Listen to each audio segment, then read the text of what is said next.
નમસ્કાર મિત્રો, તો આજે સ્વાધ્યાય 5.2 નો પહેલો દાખલા વિશે આપણે અભ્યાસ કરીશું. પહેલા દાખલામાં શું કહેવામાં આવ્યું છે?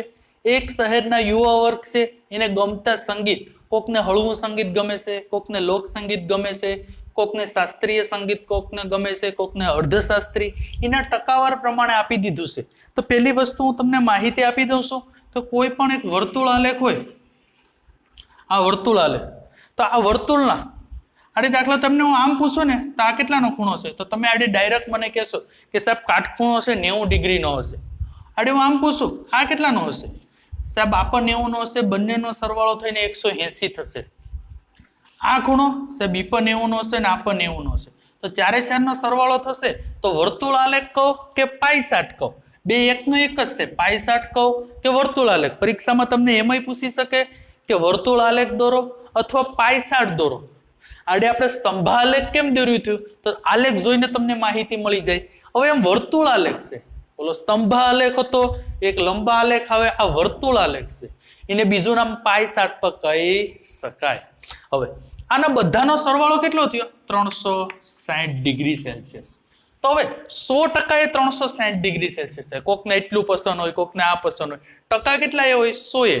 પણ વર્તુળ આલેખમાં ડિગ્રી ખૂણો કેટલો હોય છે?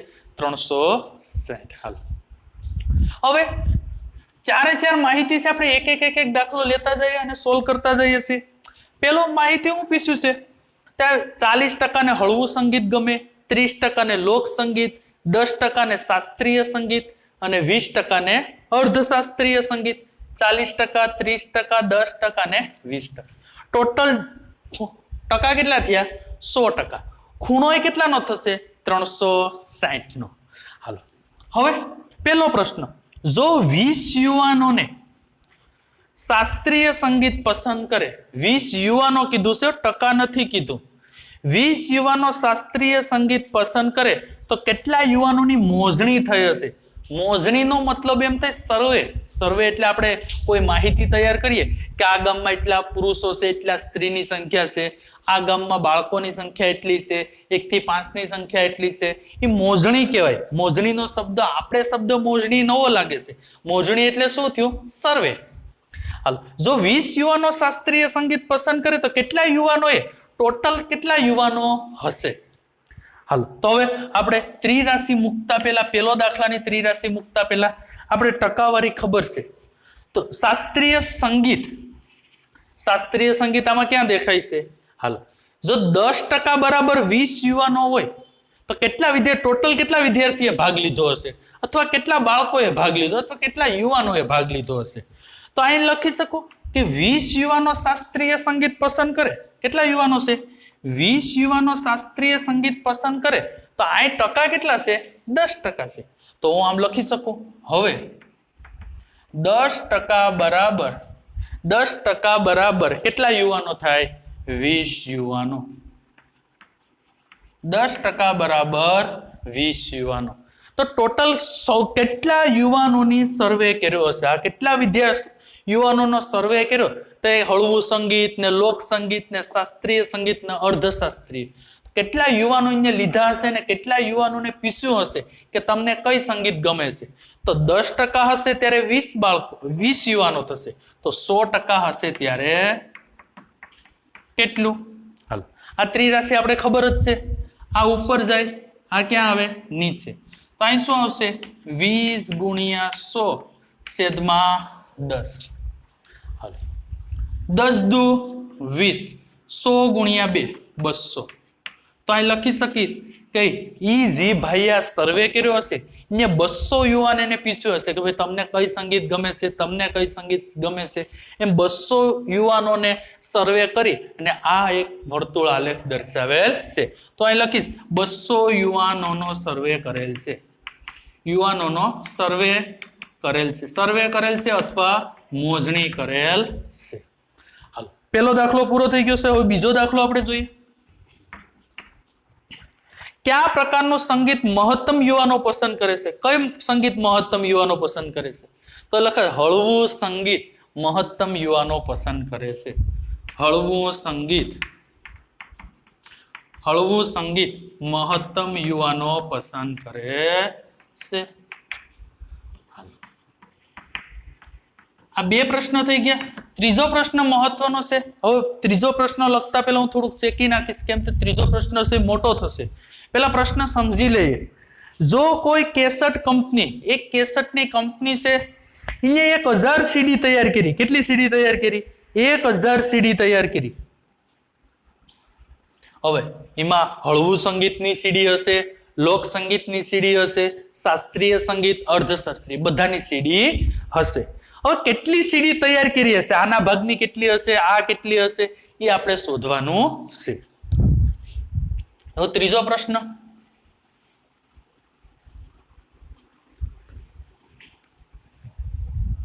ત્રીજો પ્રશ્ન શું કીધું છે પહેલેથી લખી જ નાખું છું. એક એક લેતા જઈએ આપણે. પેલા લેતા જઈએ હળવા સંગીત માટે. હળવા સંગીત માટે, હળવા સંગીત માટે. હળવું સંગીત કેટલા ટકા છે? 40%. કેસેટ કેટલી તૈયાર કરી? 1000. તો 1000 ના 40%. કાંઈ થશે 1000 ના 40%. હળવા સંગીતની કેટલી કેસેટો હશે? 1000 ટોટલ સીડી તૈયાર કરીને ભાઈ આપી ગયો. હવે હળવા સંગીતની કેટલી હશે? તો એક ના અલગ. હવે ટકાની નિશાની મારે કાઢવી હોય તો કેટલા વડે ભાંગવા પડે? 100 વડે ભાંગવા પડે, આપણે ખ્યાલ છે. તો હવે 1000 ગુણ્યા 40 ના છેદમાં 100. ટકાની નિશાની કાઢી તો છેદમાં શું આવી ગયું? 100. હાલો ઉડતું હોય એટલું ઉડાડ નાખીએ. 0 0 0 0. 100 ગુણા 4 કેટલી થશે? 400. હાલો ભાઈ 400 કેસેટ તો છે ને ખાલી હળવા સંગીત માટેની હતી. હવે કેટલી વધી? 600 કેસેટ વધી. કેટલી વધી? 600 કેસેટ. હાલો હજી ભાગ પાડીએ આપણે. બીજો ભાગ પાડીએ. હળવું સંગીત આવી ગયું. લોક સંગીત માટે અહીં કરીશ લોક સંગીત માટે. લોક સંગીત માટે. હાલો 1000 ના લોક સંગીત કેટલા ટકા છે? 30%. તો એ જ હું મૂકીશ 1000 ના 30%. ટકાની નિશાની દૂર કરવી હોય તો મારે છેદમાં કેટલા કરવા પડશે? 100. તો 1000 ગુણ્યા 30 ના છેદમાં 100. ઉડી જશે 0 0 0 0. 100 ગુણ્યા 3. ભાઈ 300 કેસેટ તો છે ને લોક સંગીત માટેની હશે.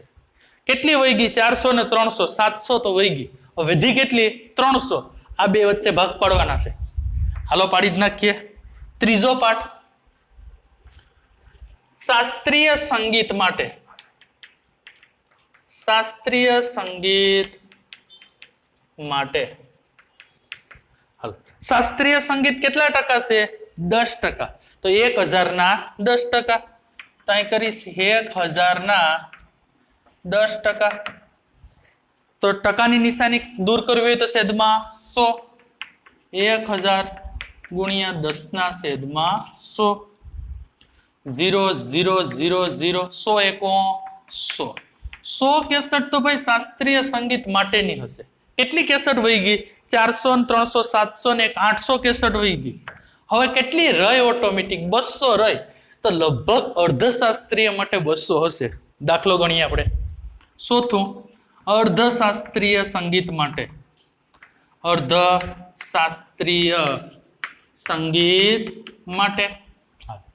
અર્ધશાસ્ત્રીય સંગીત કેટલા ટકા છે? 20%. તો અહીં લખીશ 1000 ના 20%. ટકાની નિશાની દૂર થાય એટલે છેદમાં શું આવે? 100. તો 1000 ગુણ્યા 20 ના છેદમાં 100. હાલો શું? 0 0 0 0. 100 ગુણ્યા 2 263 સીડી. અહીં લખ નાખું બધાની પાછળ સીડી સીડી સીડી.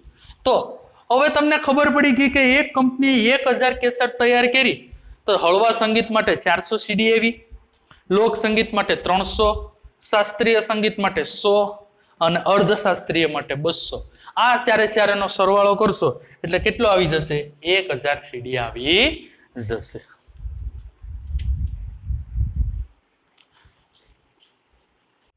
નમસ્કાર મિત્રો, આજે આપણે બીજો દાખલો. એમાં શું કીધું છે? 360 લોકોને શિયાળો ઉનાળો અને ચોમાસું, શિયાળો, ઉનાળો અને ચોમાસું, એમ 3 ઋતુમાંથી પોતાની પસંદગીની ઋતુમાં મત આપવાનો કીધો. કોને શિયાળો ગમે છે, કોને ઉનાળો ગમે છે, કોને ચોમાસું ગમે છે. આ પ્રમાણે જ્યારે મત આપવાનું કીધું ત્યારે કઈ ઋતુ સૌથી વધુ મત મળ્યા, દરેક ઋતુના વૃત્તાંશ માટે તેને કેન્દ્ર પાસેના ખૂણાનું માપ શોધવાનું છે. બીજો દાખલો. ત્રીજો દાખલો, ઉપરોક્ત માહિતીને પાયસાટ, પાયસાટ એટલે વર્તુળ આલેખ સ્વરૂપે દર્શાવવાનો છે. હાલો પહેલો આપણે જોઈએ. અહીં ઋતુ આપી દીધેલ છે, મતની સંખ્યા રકમ જ આપેલી છે. ઉનાળાને કેટલા મત મળ્યા? 360. ટોટલ લોકો 360 હતા. ઉનાળામાં 90 મત મળ્યા. 90 જણા એવા કેવા વાળા હતા કે એને ઉનાળો ગમે છે. ચોમાસું કેવા વાળા 120 લોકો એવા હતા કે જેને ચોમાસું ગમે છે, અને 150 એટલે 150 લોકો એવા હતા કે જેને શિયાળો ગમે છે. આ 3 નો તમે સરવાળો કરશો એટલે કેટલો આવશે? 360. કુલ સંખ્યા કેટલી છે? 360. હાલો પહેલો પ્રશ્ન. પહેલા પ્રશ્નનો ડાયરેક્ટ જવાબ લખીશ. કઈ ઋતુને સૌથી વધુ મત મળ્યા? કઈ ઋતુને સૌથી વધારે મત મળેલ છે? તો શિયાળા ઋતુને સૌથી વધુ મત મળ્યા. લખી શિયાળાની ઋતુને સૌથી વધુ મત મળ્યા. સૌથી વધુ મત મળ્યા. હાલ કેટલા મળ્યા છે? 150. ચાલો પહેલો પ્રશ્ન કમ્પ્લીટ થઈ ગયો. બીજો, દરેક ઋતુના વૃત્તાંશ માટે કેન્દ્ર પાસેના, ખાસ મહત્વનો પ્રશ્ન આ જ છે. હાલો બીજો પ્રશ્ન, દરેક ઋતુ શિયાળો, ઉનાળો અને ચોમાસુના વૃત્તાંશ પાસેના ખૂણાનું માપ શોધવાનું છે. હાલો તો કુલ મતની સંખ્યા હું પહેલા લખી નાખું છું. કુલ મતની સંખ્યા કેટલી છે? 360. અથવા 3 નો તમે સરવાળો કરશો તો પણ શું આવશે? 360. હાલો પેલા આપણે ઉનાળા માટેનો ખૂણો શોધીએ, ચોમાસા માટેનો ખૂણો શોધીએ અને શિયાળા માટેનો. એક ખૂણો આપણે શોધતા જઈએ. પેલો એ કરીને લખું છું. ઉનાળા માટે ઉનાળાના શું છે? કઈ ઋતુના વૃત્તાંશ માટે કેન્દ્ર પાસેના ખૂણા, ઉનાળાના કેન્દ્ર પાસેના ખૂણાનું નામ. ઉનાળા ઋતુના કેન્દ્ર પાસેના ખૂણાનું માપ. કેન્દ્ર પાસેના ખૂણાનું માપ. ઉનાળા ઋતુના કેન્દ્ર પાસેના ખૂણાનું માપ. સૂત્ર શું છે?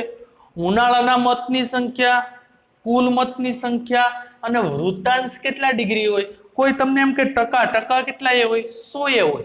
એમ વૃત્તાંશ, આવો શબ્દ વાપર્યો છે વૃત્તાંશ. તો વૃત્તાંશ એટલે હું તમને માહિતી દઈ દઉં, વર્તુળ છે. અહીં કેટલા ડિગ્રી હશે? 90. પાછું અહીં બીજું કેટલું હશે? 90. ત્રીજું કેટલું હશે? 90. ચોથું કેટલું હશે? 90. 4 9 ને ભેગા કરો તો 936. તો ટોટલ વૃત્તાંશ કેટલું થશે? 360.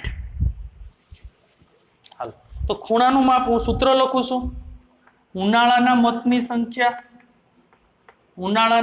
સંખ્યા, કુલ મતની સંખ્યા ગુણ્યા 360 ડિગ્રી. 360 ડિગ્રી એટલે ખૂણો. હાલો ઉનાળાના મત કેટલા છે? ઉનાળાના મત 90. કુલ મત કેટલા છે? 360 ગુણ્યા 360. 360 શું થઈ જશે? ઉડી જશે. વધશે શું? ખાલી શું આવશે? 90. તો ઉનાળા પાસે 90 ડિગ્રીનો ખૂણો બનશે. ઘણા કહે તો અહીં 90 હોતા એટલા માટે જ 90 આવે છે. ભાઈ બધા દાખલા માટે એવું જરૂરી નથી. આ તો અઠે અહીં ટોટલ સરવાળો 180 થઈ જાય છે, એટલા માટે તેને તે ખૂણો 100 એને પોતે જ ખૂણો આવે છે. હાલો ઉનાળો ઋતુ થઈ ગયું. હવે બીજું કઈ મેળવીએ આપણે? ચોમાસા ઋતુ માટે બી કરીને લખીશ. ચોમાસા ઋતુના કેન્દ્ર પાસેના ખૂણાનું માપ. હાલો કેન્દ્ર પાસેના ખૂણાનું માપ ચોમાસાના મતની સંખ્યા, કુલ મતની સંખ્યા ગુણ્યા 360. તો અહીં લખીશ ચોમાસાના મત ચોમાસાના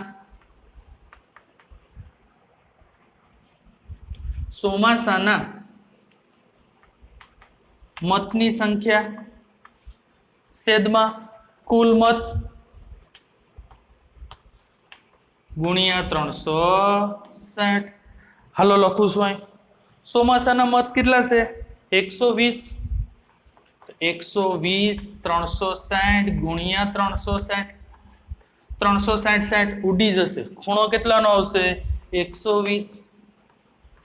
હાલો ચોમાસાના ઋતુ પાસે કેટલો ખૂણો બનાવશે 120. ત્રીજું છે શિયાળો. શિયાળા ઋતુના કેન્દ્ર પાસેના ખૂણાનું માપ. હું અહીં લખી શિયાળા ઋતુના કેન્દ્ર પાસેના ખૂણાનું માપ. હવે હું આમાં સૂત્ર નહીં લખીશ, ડાયરેક્ટ કિંમત લખીશ કારણ કે મારી પાસે જગ્યા નથી. તો શિયાળાના મતની સંખ્યા કેટલી થશે 150. કુલ મતની સંખ્યા 360 ગુણ્યા 360. 360 ઉડી જશે. જવાબ શું આવશે 150. હાલો તો ઉનાળાની ઋતુ છે કેન્દ્ર પાસે 90 નો ખૂણો બનાવશે. ચોમાસાની ઋતુ છે 120 નો ખૂણો બનાવશે અને શિયાળાની ઋતુ છે 150 નો ખૂણો બનાવશે. બીજો પ્રશ્ન પૂરો થઈ ગયો. ખૂણાનો માપ શોધો. ત્રીજો પ્રશ્ન પાઈ 60 દોરો. હું અહીં દોર નાખું છું પાઈ 60. ત્રીજો પ્રશ્ન હવે પાઈ 60.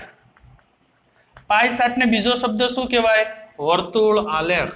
વર્તુળ આલેખ. તમને કોઈ પણ પરીક્ષામાં પૂછે પાઈ 60 દોરો એમ પૂછે, વર્તુળ આલેખ પૂછે, એકનો એક જ છે. હાલો હું આલેખ દોરું છું પાઈ 60. હાલો વર્તુળ થઈ ગયું છે. હાલો ઉનાળો 90 ડિગ્રી. હાલો એ તો હાવ ઈઝી છે 90 ડિગ્રી. તો હાલો 90 ડિગ્રી થઈ ગયું. અહીં વચ્ચે શું લખી નાખશું આપણે ઉનાળો. શું લખી નાખશું ઉનાળો. કેટલા 90 ડિગ્રી. હાલો બીજું ચોમાસું 120 ડિગ્રી. તો આ પણ પાછું 90 ડિગ્રી હશે. અહીં 90 થોડુંક વધારી દઈશ 120. તો અહીં લખી નાખીશ ખૂણો. અહીં હું લખીશ ચોમાસું 120 ડિગ્રી. સેલ્સિયસ લખવું હોય તો જરૂર નથી. હવે બાકીનો શું વધ્યો શિયાળો. તો અહીં લખીશ શિયાળો કેટલા ડિગ્રી 150. તો આ રીતના પાછા 3 એ 3 નો સરવાળો તમે કરો તો કેટલો આવશે 360. આ રીતના તમે વર્તુળ આલેખમાં દર્શાવી શકો છો. હવે આના પછી જે ત્રીજો દાખલો છે એમાં સૂત્રો તો આને આ જ આવશે. 4 એ 4 છે એ સૂત્રો આપણે મેળવવાના છે.